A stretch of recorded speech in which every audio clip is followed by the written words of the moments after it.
एक ओर सरकार किसानों की आय बढ़ाने और कृषि की आधुनिक बताने के दावे कर रही है, वही दूसरी ओर जमीनी स्तर पर किसान कागजी प्रक्रियाओं और खाद्य संकट के दोहरे बोझ से जूझ रहा है।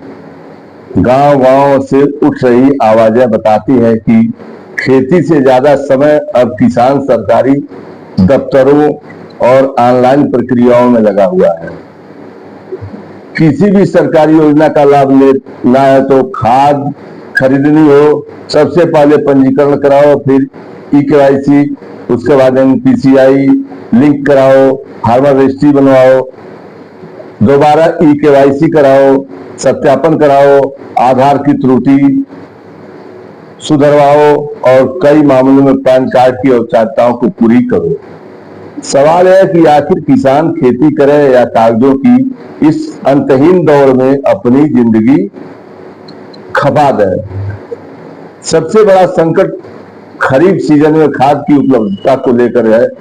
किसान घंटों लाइन में लगने के बाद भी पर्याप्त यूरिया और डीएपी नहीं मिलने की शिकायत कर रहे हैं। किसानों का कहना है कि यदि एक बोरी यूरिया के सहारे पूरी खेती चलानी पड़े तो उत्पादन कैसा बढ़ेगा और आय दोगुनी करने का लक्ष्य कैसे पूरा होगा।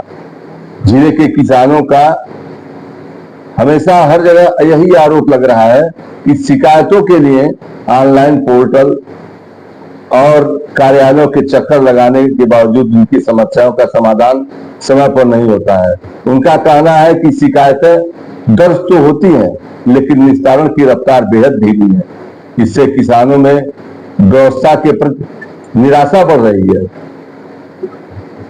विभिन्न सरकारी कार्यालयों में और कार्यक्रमों में और जनसंपर्क अभियानों में बड़े बड़े दावे दिए जाते हैं, लेकिन खेतों तक उनकी समस्याओं का समाधान नहीं पहुंचा। प्रचार प्रसार पर अधिक जोर दिया जा रहा है, जबकि खाद बीज सिंचाई और योजनाओं की जमीनी चुनौतियां जस की तस बनी है। क्या किसान हर योजना के लिए बार बार अलग अलग दस्तावेज और सत्यापन की प्रक्रिया से गुजरना पड़ेगा? क्या सभी व्यवस्थाओं को एकत्रित कर किसानों को राहत नहीं दी जा सकती? और यदि किसान समय पर खाद योजनाओं का लाभ और शिकायतों का समाधान नहीं पाया तो उसकी जिम्मेदारी कौन तय करेगा?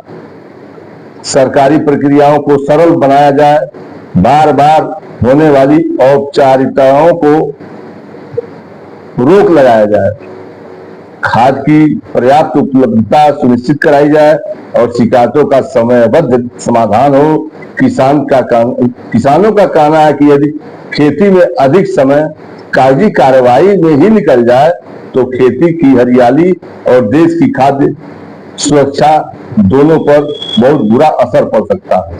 धन्यवाद।